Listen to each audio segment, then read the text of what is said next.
Bonjour, bonsoir à tous, vous qui regardez les vidéos que ce soit le jour ou la nuit, ici DVD Pro Catch.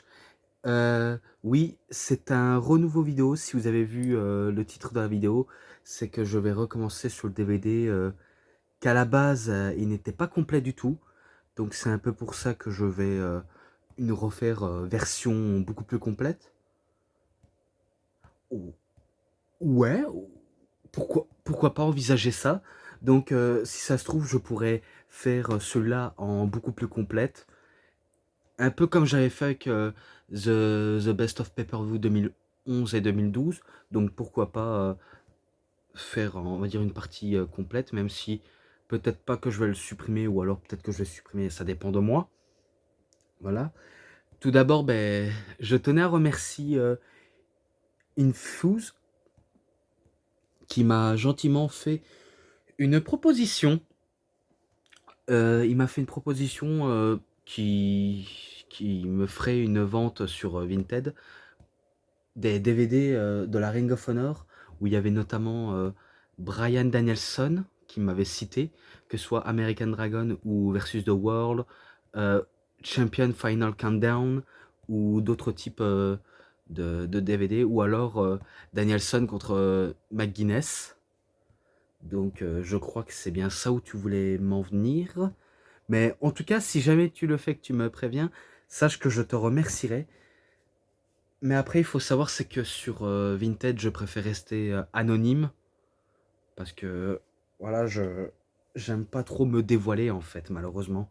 Donc c'est ce que j'ai essayé de faire comprendre. Mais après, tu m'as dit, ah, peu importe lequel acheteur que tu as à faire, tu t'en fiches de l'identité. Bah, quand j'ai vu ça, je me suis dit, ah d'accord. Donc, se dire, peu importe qui je suis ben, dans la vraie vie, ben, il accepterait de donner. Ah ben ça franchement, je suis quand même honoré. Hein. Donc, c'est pas un mal, c'est quelque chose de bien. Donc, je trouve que si jamais je fais ça, même si tu t'en fiches un petit peu, eh ben, sache que voilà, j'aurais compris le message. Mais sinon, je te remercie quand même de la proposition. Et aussi, ma seule proposition, il faudrait que tu attendes que je sois payé. Je ne dis pas quand, je ne dis à personne. De toute façon, pour les curieux, mon compte en banque ne vous regarde pas. Voilà, parce que déjà, de savoir qu'est-ce que j'ai dans mon compte en banque, euh, c'est du, on va dire, c'est pas quelque chose qui mérite de se dire. Donc franchement, je mérite même pas de le dire. Mais voilà, assez pour la parenthèse. Mais je te remercie, Infuse, pour ta proposition. Et je vais vous montrer le DVD en question, tout simplement. Donc version beaucoup plus complète de Mick Foley Hardcore Edition. Hardcore Edition, The Greatest Hit and Misses Alive in Wrestling. L'autre c'était en version italien, je crois, de Mick Foley. Et là, il est beaucoup plus refait. Je sais qu'il existait en 2 DVD, mais j'ai pris la plus complète, car pour moi la plus complète vaut largement le détour. Regardez-moi ça. 3 DVD. Et franchement, il est vraiment pas mal. Et là, on voit les promotions qu'il est passé. La WCW, la ECW, la SMW, qui est la Smoky Mountain Wrestling, WWF, WWE. Il a même fait un apparition à la Ring of Honor et à la TNA. Voilà. Ça, c'est une autre histoire. Mais là, ça résume toute l'intégralité de ce DVD, pardon. Toute l'intégralité du DVD. Je vais vous montrer, hein, même si vous savez qu'il y a 3 DVD à l'intérieur. Ou alors, vous savez peut-être pas à quoi il ressemble. Donc DVD 1, DVD 2 et DVD 3. Donc on voit avec les personnalités Cactus Jack, Mankind, Dude Love.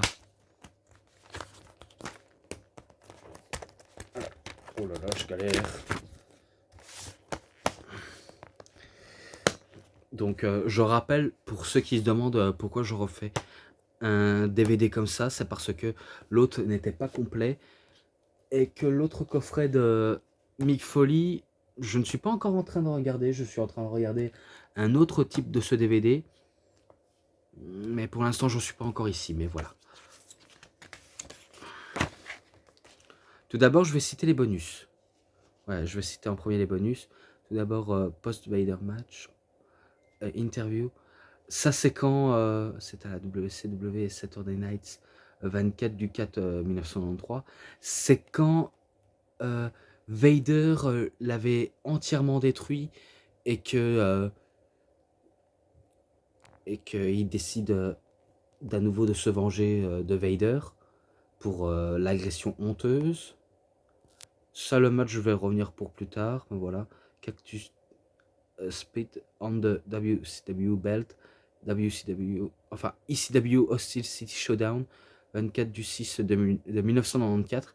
Ouais, ça, il a fait, comment dire, je me rappelle de sainement qui a eu lieu dans le reportage de la ECW, de The Rise and Fall of ECW, où il apparaît avec le titre WCW et qu'il crache totalement sur cette ceinture et qu'il était même rentré en guerre avec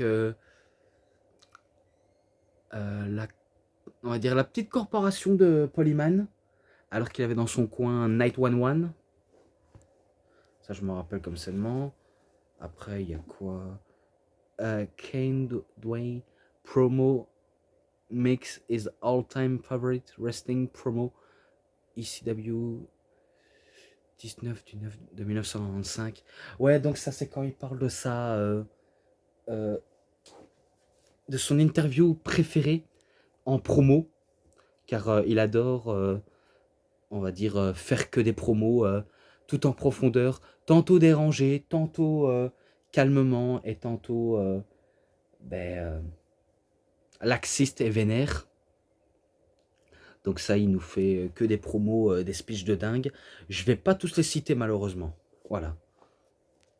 Anti-hardcore, promo, Cactus Jack, The ECW Fans, le 3 du 10 de 1995. Donc c'est là où je crois où il devient anti-hardcore. Vu comment il sait que Mick Foley a trop gaspillé sa santé pour le hardcore, et il décide un peu de se calmer en matière de prise de risque. Et du coup, il demande à être anti-hardcore, si je crois bien. Ça, on va revenir pour plus tard. Mais là, ECW For Real Speech Big Ass Extreme Bash, pardon, le 9 du 3 1996. Donc ça, c'est quand il fait une promo, bien sûr, sous le ring. Exactement, sous le ring. Et qu'il n'a pas digéré ses multiples défaites à la ECW. Donc il fait un speech totalement dégénéré où il demande à être un peu mis en valeur par rapport aux autres et qu'il peut nous sortir des matchs de dingue malgré que c'est pas quelqu'un de très technique. Après David Week, Confidential Future Mix in Long Absence is Exploded. Explained. Je crois qu'il parle des confidences que il a failli de ne pas, on va dire, remonter sur les rings. Et que je me rappelle qu'il y avait des images où il faisait des associations entre les pays étrangers et les enfants. Je vais le dire dans le bon sens du terme, handicapés. Dans le bon sens du terme, car les pauvres enfants qui sont atteints d'handicap, Mick Foley, il venait en aide. Et par rapport aux pays étrangers, il y avait des Philippines, des Noirs africains, tout ce qui est type d'associations. Mick Foley, il faisait que des associations caritatives. Et il faut dire, depuis qu'il avait un petit peu arrêté le catch, il était un peu bien, bien évidemment. Parce que quand il catchait, je pense qu'il souffrait énormément. Mais que pour lui, c'est humain de souffrir. Donc il s'en est vraiment pas plaint du tout. Maintenant, je passe à l'autre bonus. Mankind Tease. WWE fans got the first looks and this training bring newcomer Ah ouais, ça c'est le un teaser pour ses débuts où il apparaît, on va dire, dans les profondeurs des abysses des ténèbres, où, où il est seul en train de parler de manière dérangeante et que il avait aussi dans ses mains un rat. Donc on va dire c'est là où il se repose, c'est là où il se recueille auprès des rats qui ne font que se cacher dans le noir. Bref, il était énigmatique, hein, ce Mankind. Ensuite, musique to My Hair. Mankind tells about its Symphony of Destruction. Ah oui, donc c'est encore dans le même teasing où il parle de la symphonie de destruction. Ouais, donc en gros, pour lui, c'est une musique douce à ses oreilles. Où, et quand il repense à ces sons de symphonie, eh ben, il a envie qu'une chose, c'est détruire les gens, ceux qui croisent dans son chemin, vu comment c'est quelqu'un de très très fou. Ensuite, Mind Games, J.R. Mankind et Power Bearer prior to Shawn Michaels match. Donc c'est là, après le match, enfin, avant le match qui débuterait, eh ben, Paul Bearer, pas Polyman, excusez-moi, Paul Bearer et Mankind, eh ben, ils nous hype le show en disant ce qu'ils vont faire à Michaels. Ils vont, on va dire, le faire sombrer dans la folie. Ils vont même lui arracher le titre et ses jours de fête sont comptés pour lui. Tandis que Mankind, lui, va capturer le titre mondial. Tandis que Michaels, ben, il sombrera dans le désespoir, dans les abysses des ténèbres. Après, encore Jim Ross interview Mankind, originally aired on the Raw du 6 de 1997. C'est là où il se fait interviewer par Jim Ross et qu'à la fin, si je crois bien, à force d'avoir trop parlé de son passé terrible, parce que Mankind, à travers les interviews, eh ben, il parle de son passé dramatique, tous les pires sorts qu'il a subis, ou encore que c'était le don de Dieu qui a fait de lui le Mankind aussi fou, aussi ben, dérangé, aussi étrange soit-il. Et après avoir parlé de tout sa misérable existence, eh ben, il va commencer à faire un mandible claw à Jim Ross pour mieux l'endormir ou l'étouffer. Voilà. Ensuite, The Bride of the Mr. Soko.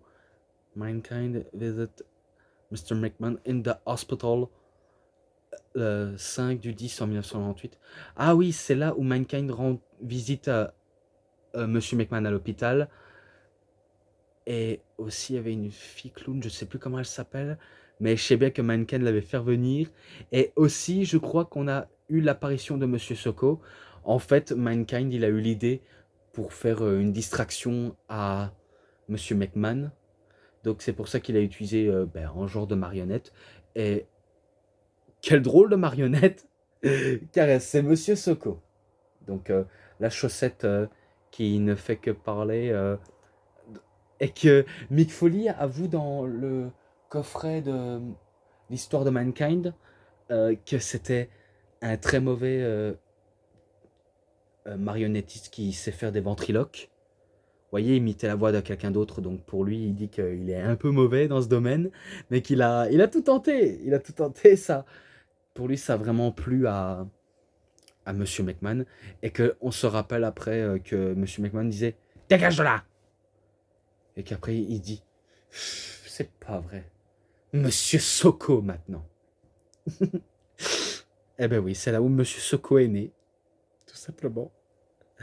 Après Mick and Al Snow in Vegas, and Ambitious Fans Talks The Boys SmackDown, à SmackDown, pardon, le 10 du 11 en 1999.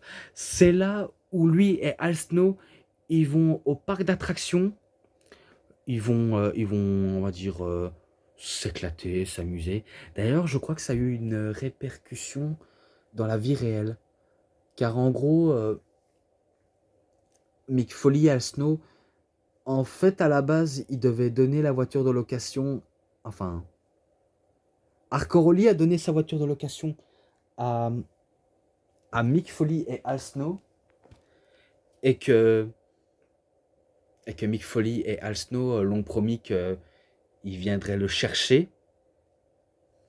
Et que le but, c'est de, on va dire, d'aller se chercher à l'aéroport, aller au parc d'attractions, puis aller à l'arène.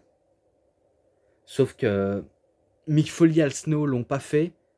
Enfin, c'est plutôt de la faute de Mick Foley, car Mick Foley il a pensé aller au parc d'attractions à la place d'aller chercher Arcoroli qu'il était en train de geler dans le froid. Donc il est resté comme un con à l'aéroport. Et bien sûr, il a eu une amende. Il a dû payer ben, la, les papiers de la location de la voiture de Arcoroli, l'essence, la nourriture et le, le logement de l'hôtel. Parce qu'il faut dire, les catcheurs, ils voyagent partout. C'est un peu pour ça que quand ils combattent sur un ring, ils gagnent un peu d'argent pour faire le voyage, payer ses agents, ses dépenses sur la route, pardonnez-moi, ses dépenses sur la route, que ce soit en se louant une chambre d'hôtel, s'acheter à manger, acheter des vêtements. Bref, c'est ça, on va dire, la vie d'un catcheur. La vie sur la route. Et c'est presque le côté routier. Et que là, c'est encore au niveau de parc d'attraction, mais toujours à Vegas. Make and a ride, the read and the visit. And Gentlemen's Clubs SmackDown. 18 du 11 1999. Je crois qu'ils étaient dans un genre de petit club où ils se comportent comme des gentlemen et que Mick Foley et Snow, ils avaient une caméra caméscope pour, pour filmer leur dinguerie qu'ils faisaient, quoi. Donc ça peut être sympa pour eux, mais après c'est sans plus ni rien, mais voilà, c'était sympa. The Commissioner Foley and Kurt Angle, The Commission Books and Match SmackDown le 7 du 9 en 2000. Ah oui, c'est quand c'était dans sa période de commissionnaire. Ah oui, il était hyper drôle, hein, car on se rappelle des scènements où, en tant que commissionnaire, il faisait les coins n'importe où, dans les chiottes, dans les caves, dans le petit sous-sol, dans la chaufferie, dans la cafétéria, dans les toilettes, ça j'ai déjà dit, dans les douches, euh, dans les vestiaires simples, dans les couloirs des vestiaires, en dehors des vestiaires, sous le parking, bref, il avait des bureaux partout. Donc c'est un peu ça son délire de commissionnaire, sa façon de voir les choses. Bref, vous avez compris. Alors maintenant, je crois que je vais plutôt parler de son match où il va être nommé Jack Foley. Donc c'est là, Jack Foley et Liz Thornton contre The British Bulldogs. Donc équipe composée de Davey Boy Smith et Dynamite Kid. Le 13 du 9 en 1986. Si je me rappelle bien, il racontait dans son documentaire du coffret Mick Foley que Dynamite Kid, suite à un coup de la corde à linge, il lui avait, on va dire, disloqué la mâchoire. Donc, sans se rendre compte, il a la mâchoire disloquée. Ou encore, quand il s'est pris un coup de boule, il voyait double. Bref, il était détruit sur place. Et celui qui va faire tout le budget, tout le travail, c'est Jack Foley à la place de Lee Thornton. Car lui, il leur a servi strictement à rien.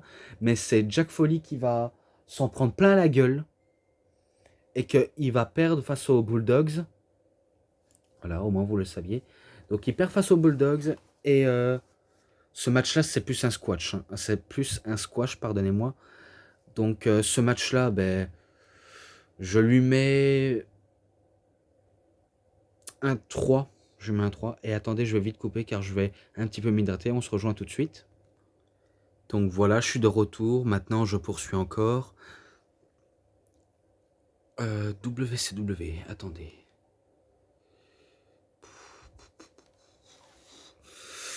Là, ouais, on va dire, je vais un peu viser entre Cactus Jack et Sting. Donc c'était à WCW Beach Blast, le 20 du 6 en 1992. Et c'était un match Falls Count Anywhere, où le titre est en jeu, je crois. Et que Cactus Jack, qui se faisait aussi appeler à un premier temps Cactus Jack Mason, va un peu, on va dire, attaquer sournoisement Sting, même si ce dernier, en bon héros Golden Boy américain qu'il est, il va pas se laisser dominer longtemps, quoi. Il va pas se laisser euh, massacrer, non, pas massacrer, se faire gifler, se faire atomiser, se faire ce que vous voulez.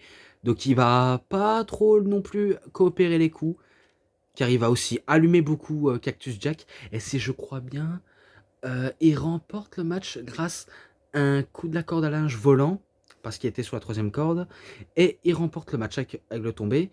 Donc c'est victoire de Sting. Ce match-là, je ne pense pas déjà l'avoir noté. Ah, faut dire, il y a tellement de matchs que je pense l'avoir eu, ou que je pense avoir raté un épisode, mais je pense l'avoir jamais noté. Et du coup, ce match-là, je lui mets 3,50. Voilà, du bon match hardcore. Toujours à la WCW.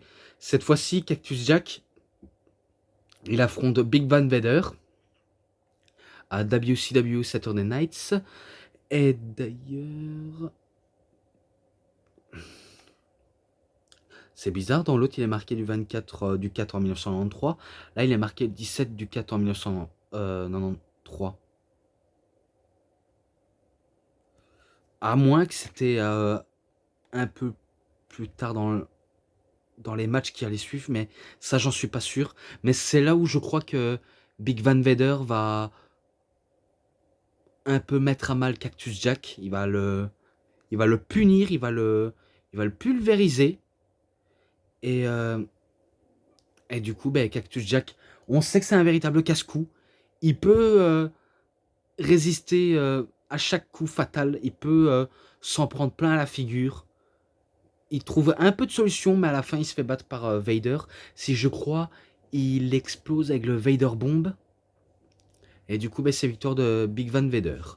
Donc ce match-là, je le mets 3,40 pour ce match-là. Là, c'est encore à la WCW Spring Stampede. Et c'était à Chicago Street Fight. Donc la stipulation Chicago Street Fight. Le 17 du 4 en 1994. Où Cactus Jack fait équipe avec Max Payne. Tiens, ça me rappelle un jeu, ça. Max Payne, mais sauf qu'il y a 2 X. Et qu'ils s'affrontent The Nasty Boys. Donc oui, ils affrontent les Nasty Boys. Ça partait en bordel général aussi, ce match-là. Vraiment, franchement, ça partait en couille, direct. Et on avait du mal, mais vraiment du mal à suivre ce match-là. Donc j'avais un peu l'esprit un peu égaré envers ce match-là, si ce n'est qu'il y avait pas mal de bastons et d'échanges de prises et d'échanges d'armes, mais qu'à la fin, si je crois bien, les Nasty Boys battent Max Payne et Cactus Jack. Donc il aura pas mal perdu de matchs, Cactus Jack, ces temps-ci, mais voilà. Ce match-là, je lui mets à 3,5. Je mets à 3,5. Après, il y a encore un autre où Cactus Jack affronte. Oui, oui. Où il affronte Sabu à la ECW Hamburgs, Philadelphia, Pennsylvanie, le 30 du 9 1994. Et l'autre, c'est. Je vais vite regarder. 24 du 6 en 1994. Ah ouais. Donc il est différent, mais peut-être que je vais plus me concentrer sur celui-là. Donc c'est à Ossil City Showdown. Ça part en bordel. À la ECW, c'est sûr, ça part en bordel total. et que les deux n'hésitent même pas à se sacrifier. Si vous connaissez Sabu, vous savez que c'est une vraie tête brûlée. Il est capable de risquer sa vie. Donc c'est pas pour rien qu'on l'appelle le trompe la mort. Car il est suicidaire, il est meurtrier, c'est un génocide, il défie la mort, il est psychotique, ce que vous voulez. Et que, si je crois bien, il a été aidé par Polly Dangerously, qui est Polyman, qui était aussi accompagné par Night One One. Donc Night One One, qui est le numéro de la police, mais que ce catcheur se fait appeler comme ça. Après, on se dit, mais pourquoi il peut s'appeler comme ça? Pour quel motif? Pour quelle raison? Ben, tout simplement parce que c'est lui la police. Et qu'après, si je crois bien, Cactus Jack, il arrive à battre Sabu, je crois. Car je me rappelle qu'il aura utilisé des objets. Il aura utilisé des objets pour en venir à bout de Sabu. Je crois qu'il a utilisé une chaise ou une poubelle, je crois. Et qu'à la ECW, on pouvait utiliser n'importe quelle arme. Donc du coup, il a choisi celui-ci. Et il bat Sabu, normalement. Je crois qu'il le bat Sabu. Et ce match-là, je lui mets 3,40 aussi. Pour une fois que c'était pas mal. Et pour l'autre, voilà, qui est un rematch, voilà, je n'ai pas besoin de citer vu comment j'avais déjà cité. Mais là, ils vont se battre partout. Et je me rappelle que Cactus Jack, il s'était même battu avec Night One One. Et il a failli même se battre avec Polyman. Et que je me rappelle quand Sabu, il a tenté son Asai Moonsault, il s'est fait plus mal que Cactus Jack. Donc c'est-à-dire, il a visé Cactus Jack, mais c'est lui qui l'atterrit dans les barrières. Et je me dis, mais pourquoi risquer sa vie? À cette époque, c'est sûr, il voulait... je sais pas s'il voulait réellement mettre fin à ses jours, mais en tout cas, il défie la mort de plus près. Hein. Mais que là, ça va être différent. Je me rappelle que Sabu et Cactus Jack se sont battus partout. Ils sont même battus dans la petite scène. Ils se sont même battus dans une pièce du Bingo Hall. Donc c'était à la ECW Arena. Donc ils sont battus dans la foule, dans les barrières. Et que après, si je me rappelle bien, ils ont fait des spots sur les tables. Où un premier temps, ben, ils essayent de casser la table, mais la table ne se casse pas du tout. Il a fallu encore des prises de risques, attentats à répétition. Ou encore, je me rappelle que Sabu, il avait sorti son Spring Light et Moonsault à la manière de son pote Rob Van Dam, mais sans succès, jusqu'à ce qu'il trouve une bouteille en verre de bière et qu'il va le frapper Mick Foley avec, il va le frapper directement à la tête et du coup ça fait pong, pong. Donc il a voulu essayer de le casser, mais ça n'a pas fonctionné. Et que là on se dit, c'est sûr que pourquoi Cactus Jack il a la tête dure. Hein. Jusqu'à ce qu'il arrive à le casser. Et si je crois bien, il fait encore un Spring Light et Moonsault, mais au niveau des cordes. Et cette fois-ci, il arrive à battre Cactus Jack. Donc c'est victoire de Sabu. Donc le premier c'était victoire de Cactus Jack. Maintenant c'est victoire de Sabu. Ce match-là 3,40. Voilà. Alors, là c'est à la Smoky Mountain Wrestling où il affronte Chris Candido et c'était le 18 du 11 1994. Donc oui, la Smoky Mountain Wrestling, c'est là où Chris Jericho a notamment catché. Donc vous ne rêvez pas. Un match très court, c'est un match très court et pourtant c'est victoire de Cactus Jack. Si je crois bien, il le remporte avec le Double Arm DDT. Si je me trompe pas, bien sûr. Hein. Si je me trompe pas. Mais voilà, ce match-là, 3,5. Et ensuite, Cactus Jack contre le Sandman. Bah, la ECW normale. Je crois que c'était à Hardcore TV. Ou ECW tout simplement. Dans un Texas Deathmatch. Le 4 du 2 1995. Où il affronte le Sandman. Qui est accompagné par Woman. Et que le Sandman, il a la fâcheuse tendance de se faire son entrée avec Woman, avec le kendo stick. Clope au bec, des bières qu'il cache dans ses poches. et qu'il a la fâcheuse tendance de catcher bourré.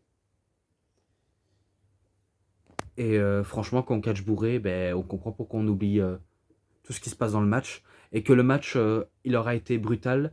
Et que le public, comme j'avais un peu expliqué dans le public de la Ring of Honor, c'est vrai que la ECW a été l'exemple pour la Ring of Honor. Car on va dire que la Ring of Honor, c'est un peu la, la ECW de l'ancienne époque.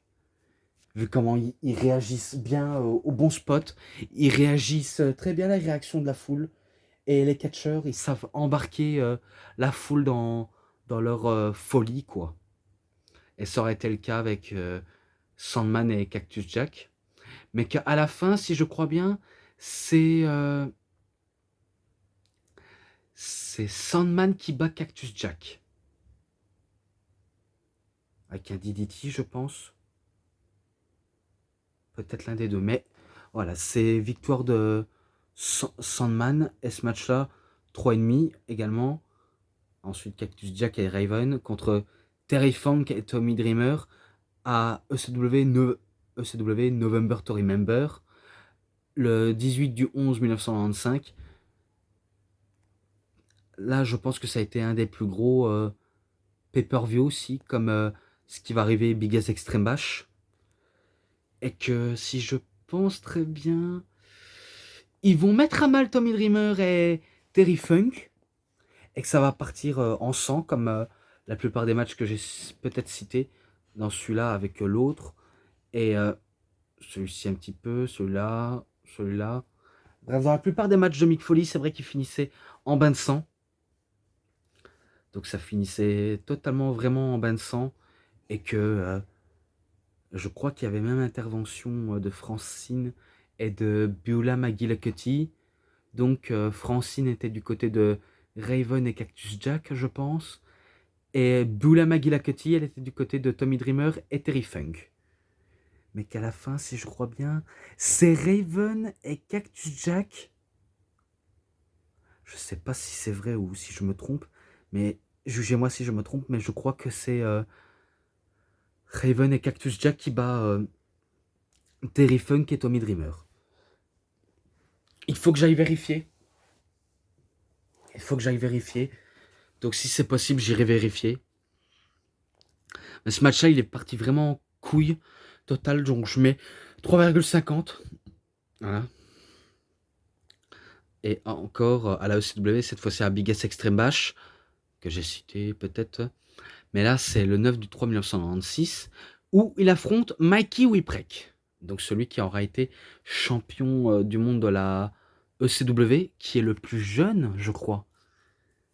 Ouais, donc c'était brutal entre la rivalité. Alors qu'un premier temps, Mick Foley était pote avec Mikey Whipwreck. Donc il était pote avec lui, mais après leur amitié n'aura pas duré longtemps. Ça menait dans un match extrême, où si je crois bien, il arrive à battre Mikey Whipwreck. Avec des tentatives suicidaires hardcore. Mais voilà, c'est victoire de Cactus Jack, quoi. Et ce match-là, 3,40. Voilà. Ensuite, DVD 2. Introduction de Mankind. Et c'est là où il affronte Shawn Michaels à WWE In Your House Mind Games, le 22 du 9 1996, que j'ai pas besoin de le citer, vu comment j'avais déjà dit dans les précédentes vidéos, et qu'on sait que c'est victoire de Shawn Michaels par disqualification, et que il y avait Sid Vicious qui était là pour en venir en aide à Michaels, et qu'après Mankind il fait son mandible claw, il voulait le mettre dans le cercueil, mais malheureusement il y avait l'Undertaker qui courait à ses trousses, donc c'était pas possible du tout, mais vraiment du tout, c'était pas possible. Et du coup c'est victoire de Shawn Michaels par disqualification, et ce match là en description. Ça va être long. Donc, introduction de Cactus Jack, où il affronte Hunter Hearst Helmsley. Et c'était à Raw, donc Raw is War, 22 du 9 1997, dans un Falls Count Anywhere, où c'est là où il va affronter Hunter Hearst Helmsley, et que après, si je me rappelle bien, il le bat ce dernier justement en le faisant un marteau pilon sur la table qui se casse facilement. Je sais pas si celui-là je l'ai déjà noté, mais c'est victoire de Cactus Jack malgré tout. Voilà. Je sais pas si je peux le noter ou pas, mais j'ai peut-être pas envie de prendre de risques. Parce que je sais bien qu'après je dois aller vérifier. Ouais, ou alors je le note direct, je le dis direct. Euh, c'est 3,50 pour ce match-là. Voilà, c'est qu'en attendant. Toujours à Raw cette fois-ci, mais le 4 du 5 1998, où Mick Foley, il affronte Terry Funk. Donc oui, il affronte son meilleur ami, et que Mick Foley était rallié à la cause de Monsieur McMahon, alors qu'il était en tant que Dude Love, mais il s'était rallié, et si je crois bien, il bat rapidement Terry Funk avec le double arm DDT, et que c'est là où Stone Cold Steve Austin, il arrive, et il allume Terry Funk, avec le stunner, et qu'après, ben... Ah ben non, c'est pas le stunner. C'est pas le stunner, c'est avec le Mandible Claw qu'il allume Terry Funk, Mick Foley. Après, Terry Funk se fait allumer par un stunner. Et qu'après, je me rappelle quand il est dans la rampe d'entrée, il a la musique de Dude Love qui retentit. Et même McMahon apparaissait avec les filles. Donc du coup, ils font une danse. Ils font une danse sans plus ni rien, mais voilà. Ce match-là, 3,20. Il a été un peu moyen, je reconnais. Un match que j'ai déjà noté aussi, à Over the Edge le 31 du 5 1998. Dude Love contre Stone Cold Steve Austin pour le titre. Et si je crois bien, l'arbitre spécial, c'était pas Stone Cold. C'était Monsieur McMahon. Donc c'était Monsieur McMahon. Et que vous connaissez sûrement le résultat. Dude Love qui prend la chaise. Il pensait qu'il voulait viser Stone Cold Steve Austin, mais malheureusement, il a visé l'arbitre spécial qui était Monsieur McMahon, et qu'après il se fait prendre un stunner par Steve Austin, et que Steve Austin prend le bras de McMahon pour faire le tomber, et du coup c'est victoire de Stone Cold Steve Austin, alors que l'Undertaker, lui, il était là pour renforcer un peu la rencontre. Voilà. Ce match en description, pareil pour celui-là. Celui-ci, je ne l'ai pas noté, mais celui-là, il sera en description. Donc tout d'abord, face à Undertaker, dans un Hell in a Cell à King of the Ring 28 du 6 1998. Donc oui, c'est là où Mankind a failli être tué.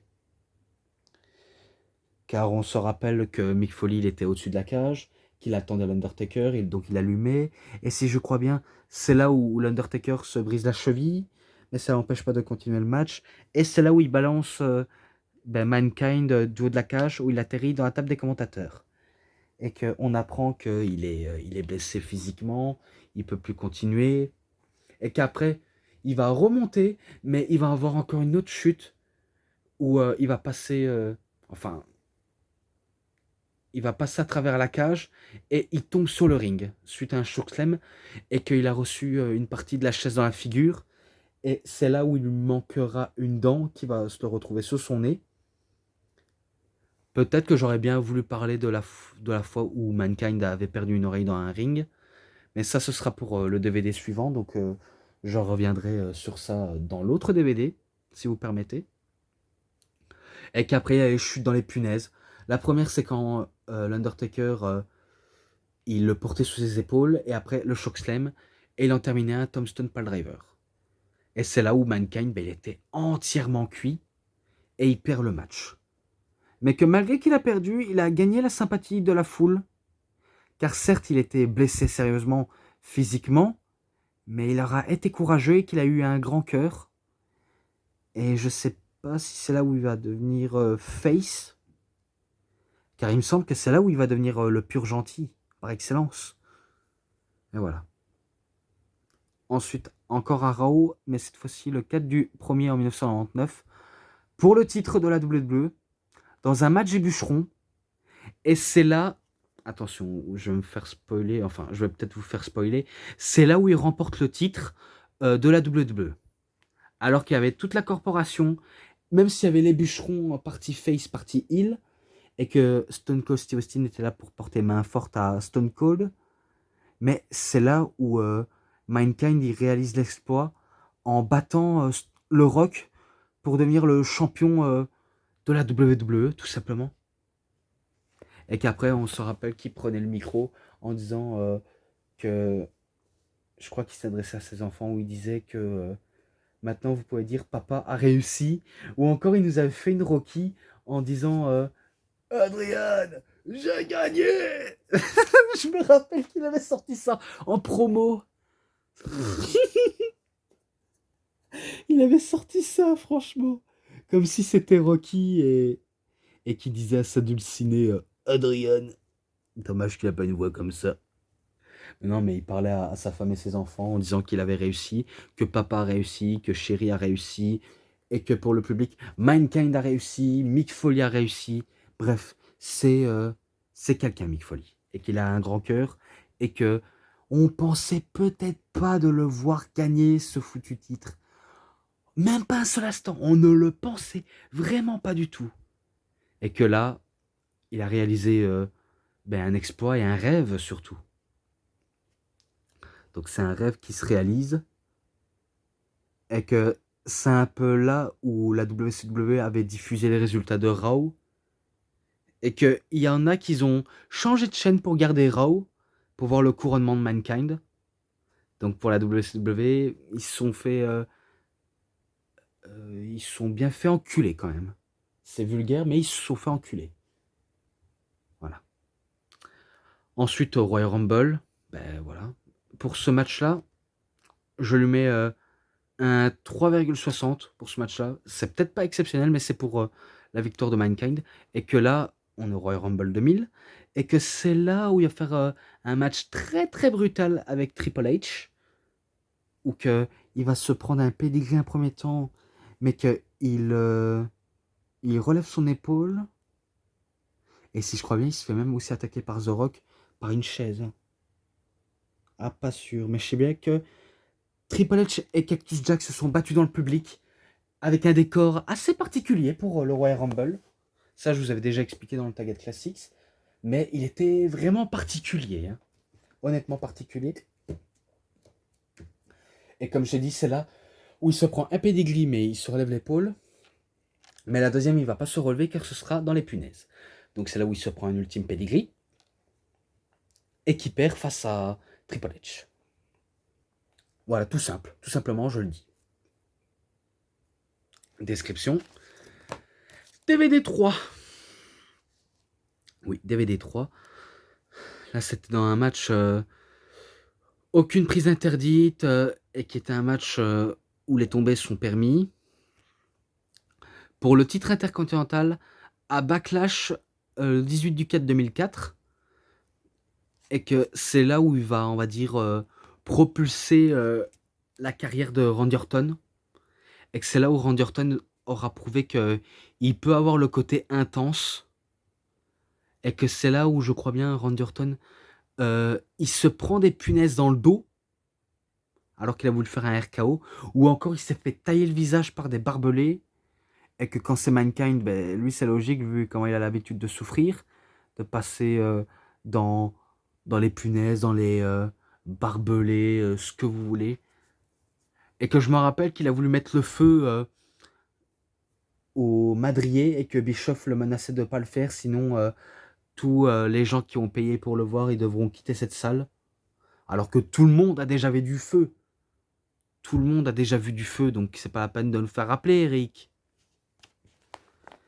Mais que malgré tout, je sais qu'ils sont affrontés dans les vestiaires, dans la rampe d'entrée, et que malgré tout, un peu plus tard, c'est Randy Orton qui le bat Mick Foley avec un RKO. Donc il le bat. En description ce match-là, vu comment je l'avais déjà noté, là, un match hardcore où tout est permis et les tombées à l'extérieur sont permis.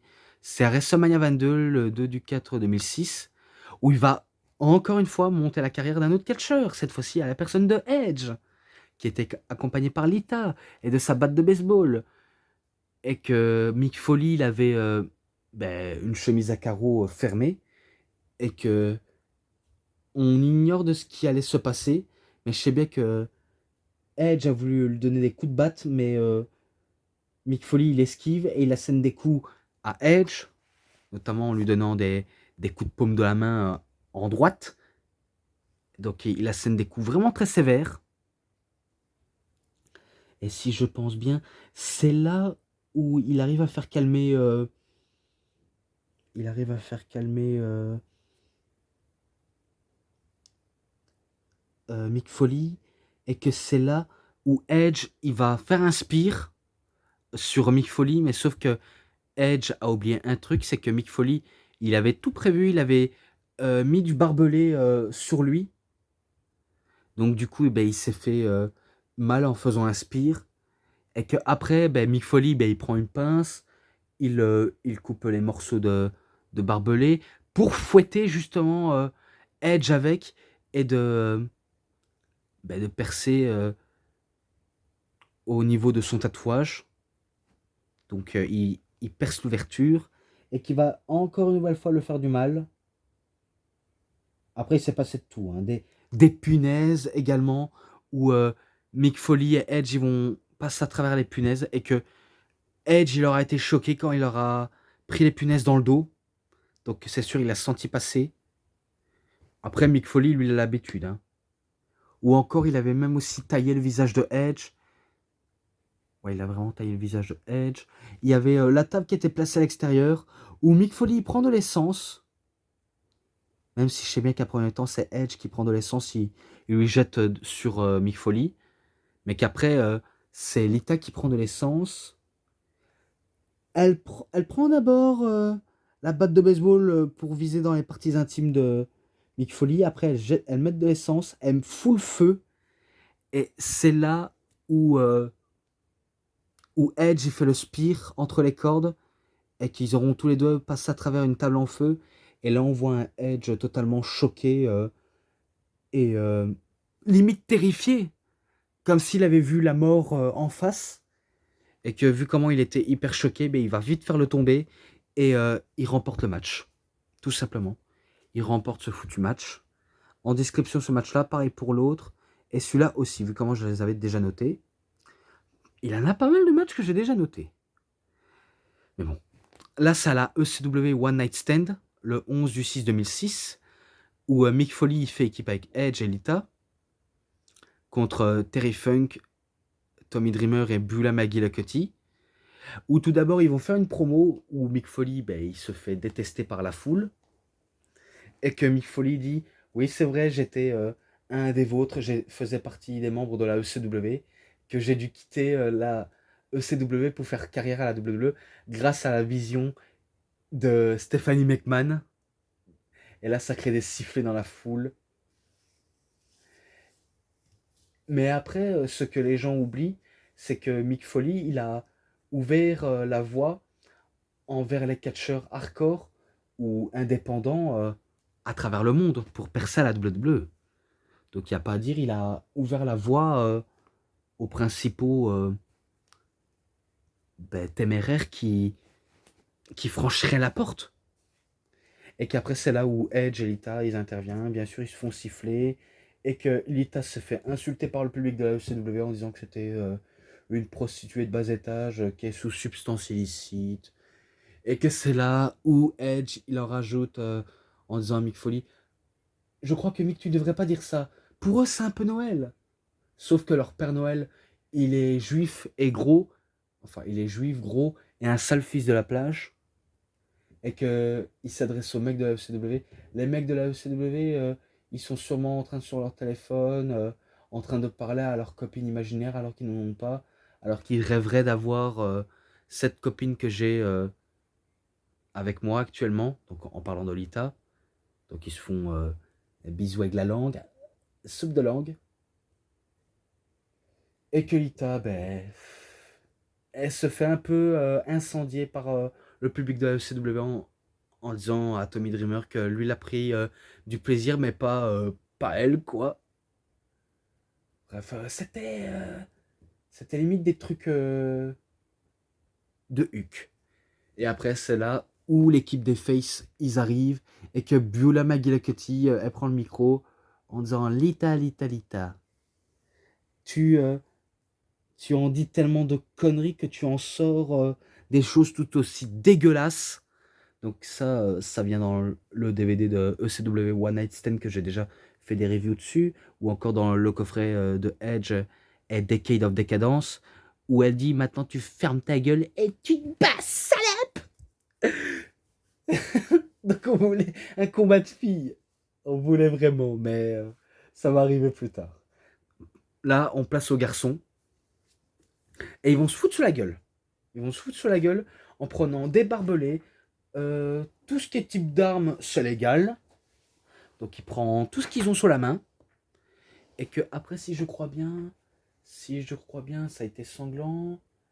Et que Terry Funk aura pris cher quand il aura pris la planche de barbelé dans la figure, où il se plaint que son œil est crevé. Donc il doit aller au vestiaire. Et bien sûr, il aura un bandage de fou à la fin. Donc ça laisse Tommy Dreamer s'occuper de ces deux loupards tout seul. Sauf que 2 contre 1, c'est pas possible. Et qu'après, si je me rappelle bien, Edge il prend Beulah McGillicuddy de manière bizarrement, où il le fait, je sais pas s'il le fait sentir son entrejambe ou alors il voudrait qu'il la suce. Ou encore qu'il fait la prise du maquis, c'est même pas une prise de maquis, on dirait qu'il est en train de.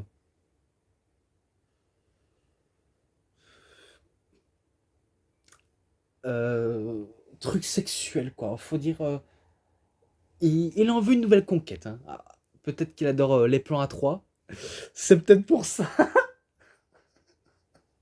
Oh, putain. Je suis vraiment un con quand je pense à ça. Et après, vous savez, Terry Funk, il arrive avec un madrier. Et qu'après, il fout le feu. Il fait cramer Mick Foley qui passe à travers la table de barbelé. Et qu'après, Terry Funk, il rejoint son ami, même si c'était son ennemi du soir. Et qu'après, ça se laisse entre Tommy Dreamer et Edge. Et que si je me rappelle bien, il y aura un catfight entre Lita et Beulah. Et qu'après, si je m'en rappelle bien, Edge, il prend le barbelé qui va directement dans les yeux de Tommy Dreamer. Et après, il va s'attaquer à Beulah McGillicuddy en faisant un spear. Et il va faire le tomber comme s'il était en train de faire l'amour sous Beulah, tout simplement. Et c'est là où je me rappelle le propos de Christophe Pagus à premier temps quand il disait quel salaud. Ou encore d'autres choses, mais voilà, j'ai pas envie d'aller plus loin, mais il a fait ça. En description, ensuite, le dernier après c'est terminé, au SummerSlam le 20 du 8 en 2006, dans un I Quit match, face à Ric Flair. Vous savez que les deux hommes, ils ont tous les deux écrit une biographie où Ric Flair qualifie de Mick Foley de cascadeur glorifié, et que Mick Foley, il qualifie de Ric Flair de mauvais booker, et aussi de quelqu'un qui utilise tout le temps les mêmes techniques sur le ring. Donc les deux là se détestaient. Mais après, ils ont monté cette rivalité, c'est pour en faire une histoire. Hein. Donc je me rappelle que Melina, elle intervenait dans le match. Des fois, euh, on va dire, elle disait qu'elle abandonne pour lui, mais sauf que Ric Flair ne veut rien entendre. Il veut que l'abandon sorte de la bouche de Mick Foley. Attendez. Pardonnez-moi, je voulais dire attendez, mais c'était trop tard. Donc oui, j'ai un petit rhume, mais voilà. Alors que Ric Flair, il était en transe, il voyait son propre sang couler à vue d'œil, et il enseigne abondamment. Hein. Ric Flair, il enseigne beaucoup. Hein. Et que je sais que il voulait entendre les paroles de Mick Foley en disant qu'il abandonne. Mais à premier temps, Melina disait qu'il ne peut plus répondre, donc on déclare vainqueur Ric Flair. Mais sauf que Ric Flair dit qu'il ne veut pas savoir, il veut que ça sorte de la bouche de Mick Foley pour qu'il abandonne. Après, c'est Melina qui abandonne pour lui, mais Ric Flair s'en tamponne les amygdales. Lui, il veut qu'il l'abandonne, un point c'est tout. Comme quoi, ne faites pas du hardcore avec Ric Flair. Hein. Vu comment il a tellement subi, à force d'avoir les punaises dans le dos, les barbelés dans la figure, et toute d'armes qui s'est reçue dans la figure. Donc c'est sûr, il est très très en transe. Il est en transe et intense. Qui peut même tuer quelqu'un. Et ça, je ne déconne pas, il peut même tuer quelqu'un, Ric Flair. Et c'est là où Mick Foley n'a pas le choix en disant I quit. Donc il abandonne face à Ric Flair. En description. La plupart des matchs en description. Et cette review complète sur Mick Foley, Hardcore Edition, The Greatest Hit and Misses Alive in Wrestling est terminée. Donc j'espère que ça aura été beaucoup plus utile. J'ai voulu aller jusqu'au bout, mais que j'ai pas envie que ça dure une nouvelle fois 1 heure, vu comment ça fait déjà 55 minutes et quelques, et que les minutes tournent, donc je préfère achever directement. Là, pour ce qui est match, bonus, ouais, les bonus, ce sont des sainements promo interview et l'ensemble. Je sais plus la note globale, mais je sais bien que j'avais mis une note globale, mais voilà, ce sera en description si jamais je le trouve la note globale. Mais voilà, au moins, il est ultra complet. Beaucoup de matchs très intenses de Mick Foley. Tout jusqu'à sa carrière. Même si je sais que l'autre coffret que j'ai de Mankind, et il est aussi très bon, que j'ai pas encore vu malheureusement, mais que j'ai vu que le reportage. J'en dis pas plus, hein, mais voilà. Donc cette review est terminée, c'était DVD Pro Catch. Et si cette review de vidéo vous a vraiment plu, vous savez ce qu'il vous reste à faire. Likez la vidéo, commentez, partagez, abonnez-vous à ma chaîne, cliquez sur la petite cloche pour avoir plus de notifications des prochaines vidéos. Et moi je vous dis bonne journée, bonne soirée à tous. Au revoir tout le monde pour une prochaine vidéo. Et à plus à tous les fans de catch. Voilà. Donc je vous dis bye bye.